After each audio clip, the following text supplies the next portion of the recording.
ये ऐसे नहीं होता मित्रों। मैं शासन में बैठा हूं, मुझे मालूम है इस प्रकार से रुपया इतनी तेजी से गिर नहीं सकता। अरे ये नेपाल का रुपया नहीं गिरता है, बांग्लादेश की करेंसी नहीं गिरती है, पाकिस्तान की करेंसी नहीं गिरती, श्रीलंका की करेंसी नहीं गिरती। क्या कारण है हिंदुस्तान का रुपया पतला होता जा रहा है? नमस्कार दोस्तों, इस वक्त जब मैं आपसे बात कर रहा हूं, डॉलर के मुकाबले रुपया अपने रिकॉर्ड न्यूनतम स्तर पर है। $1 की कीमत इस वक्त 77 रुपए 43 पैसे, गिरावट करीब 51 पैसे की है, 51 से 53 पैसे की है दोस्तों, और यह रिकॉर्ड न्यूनतम स्तर है। मुझे वो शोले का डायलॉग याद आ गया दोस्तों, जब बसंती के पीछे गब्बर पड़ जाता है तो बसंती धन्नो अपनी घोड़ी से कहती है कि चल धन्नो बसंती, ये बसंती की इज्जत का सवाल है। अब ऐसा है ना कि बसंती की इज्जत बचाने के लिए धन्नो थी, वीरू थे, जय ने तो खैर अपनी जान ही दे दी, और फिर गब्बर को भी सबक सिखाया हाथ कटे ठाकुर ने। मगर भैया, हमारे ठाकुर के हाथ को लेकर सवाल जरूर हैं, मगर ये ठाकुर हमें गब्बर से नहीं बचा रहा है, उल्टा हालात बद से बदतर हो रहे हैं। डॉलर के मुकाबले रुपया अपने न्यूनतम स्तर पर आप देख ही रहे हैं। पेट्रोल बद से बदतर हालात हो रहा है। इस वक्त घरेलू गैस के दाम है 999 रुपए 50 पैसे। सरकार ने हम पर उपकार किया है कि 50 पैसे अभी और नहीं बढ़ाया। हालांकि मेरे दर्शक बता रहे हैं कि कई शहरों में 1000 के ऊपर चला गया है। और यह मोदी सरकार क्या खेल खेल रही है, मैं आपको बताता हूं। यह है भाजपा के एक मंत्री BL संतोष। कल ये किसी वंदे भारत एक्सप्रेस में सफर कर रहे थे, और ये देखिए क्या कह रहे हैं। इसका मैं हिंदी में अनुवाद कर रहा हूं। कह रहे हैं कि मैं वंदे भारत एक्सप्रेस में बैठकर चाय और बिस्किट खा रहा हूं, और मैं प्रधानमंत्री नरेंद्र मोदी जी का धन्यवाद देना चाहता हूं। दोस्तों ध्यान से सुनिए, भारतीय जनता पार्टी हमारी उम्मीदों को इतना कम करना चाहती है कि अगर आपको ट्रेन में चाय और बिस्कुट मिल जाए ना, उसके लिए भी ये चाहते हैं मोदी जी का धन्यवाद करें। ये मैं नहीं कह रहा हूं, BL संतोष कह रहे हैं। आप मुझे बताइए ना, कुछ दिनों बाद ये लोग ये कहेंगे कि भैया तुम सांस ले रहे हो, इसके लिए आप जो है शुक्रिया अदा करो।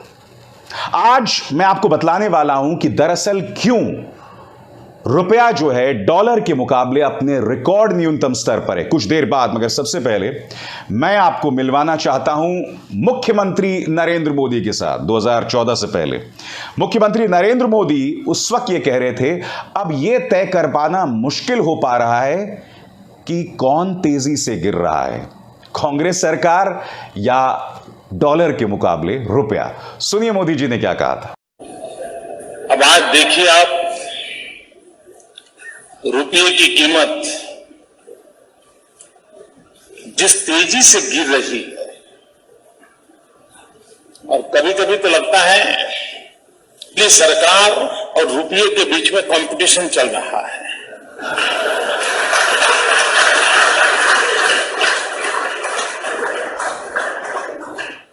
किसकी आबरू तेजी से गिरती चली जा रही है, कौन आगे जाएगा, इसकी कंपटीशन चल रही है। आज मैं मोदी जी से फिर सवाल पूछता हूं। मोदी जी, आपका पुराना बयान है, क्या आज भी आप ये बात कहेंगे कि आज ये कह पाना बहुत मुश्किल हो पा रहा है कि कौन तेजी से गिर रहा है, सरकार या डॉलर के मुकाबले रुपया? बात यहां नहीं रुकती।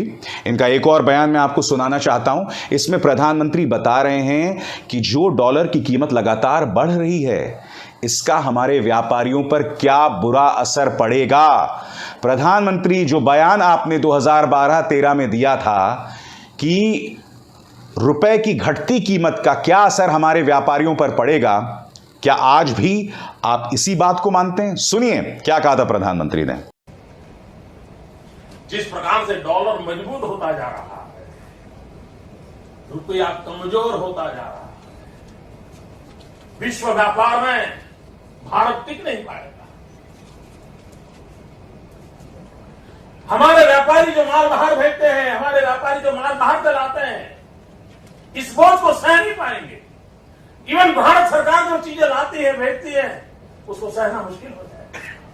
दोस्तों दुख की बात यह है कि 2014 से पहले इनका पूरा एक प्रचार तंत्र था जो हमें यह विश्वास दिलाने में लगा हुआ था कि जैसे ही मोदी जी सत्ता में आएंगे,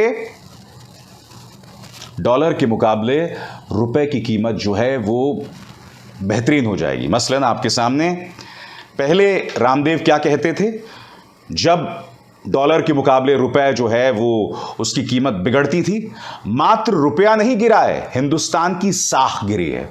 मैं रामदेव से पूछना चाहता हूं, क्या आज भी आप मानते हैं कि रुपए की साख गिरी है? बताइए। आपके स्क्रीन पर सुब्रमण्यम स्वामी, हालांकि आजकल इनकी पट नहीं रही है बहुत ज्यादा बीजेपी के साथ, इस बयान में उन्होंने हमें यह वादा किया था कि 2017 तक $1 की कीमत ₹1 हो जाएगी। क्या आज आपको सोशल मीडिया पर सुब्रमण्यम स्वामी से नहीं पूछना चाहिए था कि आपने जो हमें वादा किया था उसका क्या हुआ? फिर श्री श्री रविशंकर, ये वो दौर था दोस्तों जब श्री श्री रविशंकर जो है प्रधानमंत्री नरेंद्र मोदी के पक्ष में चुनावी कैंपेनिंग करते थे। इन्होंने कहा था, मुझे ये बताकर बहुत खुशी हो रही है कि जैसे ही प्रधानमंत्री नरेंद्र मोदी सत्ता में आएंगे $1 की कीमत ₹40 हो जाएगी। आज ये पूरी तरह से खामोश हैं। आज मैं सवाल पूछना चाहता हूं, किसका स्तर गिर रहा है? और मैं जानता हूं आपके जहन में वो सवाल होगा कि दरअसल ये हो क्यों रहा है। तो इसके कई कारण हैं, 2-3 कारण जो मैं गिना सकता हूं, सरल भाषा में समझिए। सबसे पहली वजह, ट्रेड डेफिसिट। होता क्या है दोस्तों कि एक देश का एक्सपोर्ट होता है कि इंपोर्ट होता है, यानी कि आयात और निर्यात। ठीक है, जब इन दोनों में बहुत ज्यादा फर्क होता है, यानी कि दूसरे देशों से सामान तो बहुत बड़ी मात्रा में आ रहा है, मगर आप अपने सामान को दूसरे देशों में कम मात्रा में भेजते हैं, तो ट्रेड डेफिसिट हो जाता है। इंपोर्ट और एक्सपोर्ट में जब बहुत बड़ा फर्क होता है, ट्रेड डेफिसिट हो जाता है, और तब आपकी करेंसी जो है लगातार कमजोर होती है। मुद्दा नंबर 2, इस वक्त क्या हो रहा है दोस्तों, जो विदेशी संस्थागत निवेशक हैं, फॉरेन इंस्टीट्यूशनल इन्वेस्टर्स, वो लोग भारत से अपना पैसा निकालकर या भारत में जो उनके स्टॉक्स, बॉन्ड्स हैं, उसे बेचकर उस पैसे को अमेरिका में लगा रहे हैं, क्योंकि वहां पर बेहतर इंटरेस्ट रेट्स मिल रहे हैं। इस वजह से भी रुपए की कीमत गिर रही है। और तीसरा और बहुत बड़ा फैक्टर है इंटरनेशनल। जैसा कि आप जानते हैं कि अंतर्राष्ट्रीय तौर पर इस वक्त यूक्रेन और रूस में युद्ध चल रहा है, कच्चे तेल की कीमत बढ़ रही है, कई जगह पर घट रही है, तो ये जो तमाम चीजें हैं उसका असर पड़ रहा है। मगर मैं एक बात कहना चाहता हूं, हम बार बार विदेश की तरफ उंगली उठाकर या अपने पड़ोस में जो बाकी करेंसीज का क्या हाल है उसका हवाला देखकर खुश नहीं हो सकते। मैं आपका ध्यान कुछ चीजों की तरफ खींचना चाहूंगा। यह ना भूलें कि मुद्दा सिर्फ रुपया का नहीं है। आपकी स्क्रीन पर क्या आप जानते हैं 2008 के बाद, यानी कि पिछले 12 सालों में आटा इस वक्त सबसे ज्यादा महंगा है।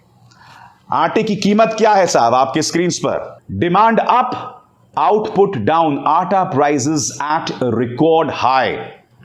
इस खबर के मुताबिक इस वक्त आटे की कीमत है ₹32.38 प्रति किलोग्राम, और यह कीमत है अप्रैल की। और इंडियन एक्सप्रेस की खबर बता रही है कि जनवरी 2010 से अब तक के सबसे बुरे हालात हैं। मैं आपसे सवाल पूछना चाहता हूं, आटा तमाम रिकॉर्ड तोड़ रहा है, नींबू की बात करें वो तमाम रिकॉर्ड तोड़ रहा है, इसके अलावा पेट्रोल और डीजल इस वक्त खामोश हैं। मगर मैं दावे के साथ कह सकता हूं इस वक्त तेल कंपनियों को नुकसान करीब 18,000 से 19,000 करोड़ रुपए है। वो भरपाई अब तक नहीं हो पाई है। कुछ दिनों बाद मैं दावे के साथ कह सकता हूं पेट्रोल और डीजल के दाम फिर बढ़ेंगे। घरेलू गैस की कीमत ₹999.50 करीब 1,000 रुपए के पास आ गई है। सीएनजी की कीमत भी लगातार बढ़ रही है। ये तमाम फैक्टर्स हैं, ये तमाम फैक्ट्स हैं, और हम इससे मुंह नहीं मोड़ सकते। और हमारे सामने मिसाल श्रीलंका की है। वहां हालात इस कदर बद से बदतर हो गए दोस्तों कि वहां आपातकाल लागू करना पड़ा, क्योंकि वहां की सरकार भी अनाप शनाप मुद्दों में लोगों का ध्यान भटकाती थी, जहरीली राजनीति को आगे बढ़ाती थी, और नतीजा आपके सामने है। मुद्दा यह नहीं है कि पेट्रोल के दाम बढ़ रहे हैं या डॉलर के मुकाबले रुपए की कीमत जो है गिर रही है। मुद्दा यह है कि इसे संबोधित करने के लिए मोदी सरकार के पास कोई उपाय नहीं है। मोदी सरकार आप पर एहसान जतला रही है कि आज की तारीख में आपको ट्रेन में चाय मिल जाए, जैसे कि ये महाशय कह रहे हैं, ट्रेन में चाय मिल जाए वही बहुत बड़ी बात है। इस तरह से इन्होंने हमारी उम्मीदों को कम किया है। आज बोलिए ना, क्या कोई भाजपा का नेता कहता है कि अच्छे दिन आ गए? कोई नहीं कहता है। ये वादा था भाई। 2014 से पहले, सत्ता में आने से पहले आपका वादा था अच्छे दिन आने वाले हैं। अब कोई बात ही नहीं करता है। नितिन गडकरी ने तो यह तक कह दिया था कि भाई अच्छे दिन आने वाले हैं, ये मनमोहन सिंह का नारा था। तो भाई आपको क्यों हम सत्ता में लेकर आए? आपको जनता ने क्यों वोट दिया कि आज की तारीख में, आज आप सत्ता में हैं, कि आप अपने नारों से ही मुंह छुपा रहे हैं? गलत या सही? अफसोस की बात यह है कि 2014 से पहले जब ये मुद्दे होते थे तो ये हमारी लीड नंबर 1 होती थी, यानी कि सबसे पहली हेडलाइन होती थी। आज इसकी कोई चर्चा ही नहीं करता। आप मुझे बताइए ना, प्रधानमंत्री नरेंद्र मोदी जब विदेशी यात्राओं पर जाते हैं तो देश की हालत किसी से छिपी नहीं हुई है। पत्रकार उनसे उस मुद्दे पर सवाल ही नहीं करता। और फिर प्रधानमंत्री क्या कहते हैं? Oh my God. इजाजत नहीं थी। Oh my God. Oh my God. Oh my God. जी हां Modi ji, oh my God का आपका ये नारा जो अभी अभी हमने सुनाया, ये आज की तारीख में इस देश की फितरत हो गई है। हम सब भगवान भरोसे हैं क्योंकि ये देश ऑटो पायलट पर चल रहा है। मीडिया जरूरी मुद्दों पर ध्यान नहीं दे रहा और मेरे जैसे पत्रकार जब ये मुद्दे उठाते हैं तो कई लोग जान से मारने की धमकी देते हैं, कई लोग अपशब्द कहते हैं। मैं आपको क्या बतलाऊं दोस्तों, आप सब जानते हैं कि इस चैनल पर मैं वही मुद्दे उठाता हूं जिसका सीधा नाता आप लोगों के साथ है। मगर इस तरह से मुद्दों को उठाना भी कुछ लोगों के मुताबिक देशद्रोह है। इस तरह से लोगों का ब्रेन वॉश किया जा चुका है। मगर साहब, हम तो मुद्दे उठाएंगे, हम पीछे नहीं हटने वाले हैं, क्योंकि अगर ये मुद्दे नहीं उठाए जाएंगे तो लोकतंत्र के मायने ही नहीं रह जाएंगे। वैसे अभी भी लोकतंत्र के कोई खास मायने हैं नहीं। अभिसार शर्मा को दीजिए इजाजत। नमस्कार। स्वतंत्र और आजाद पत्रकारिता का समर्थन कीजिए, सच में मेरा साथी बनिए। बहुत आसान है दोस्तों, इस ज्वाइन बटन को दबाइए और आपके सामने आएंगे ये 3 विकल्प, इनमें से एक चुनिए और सच के इस सफर में मेरा साथी बनिए।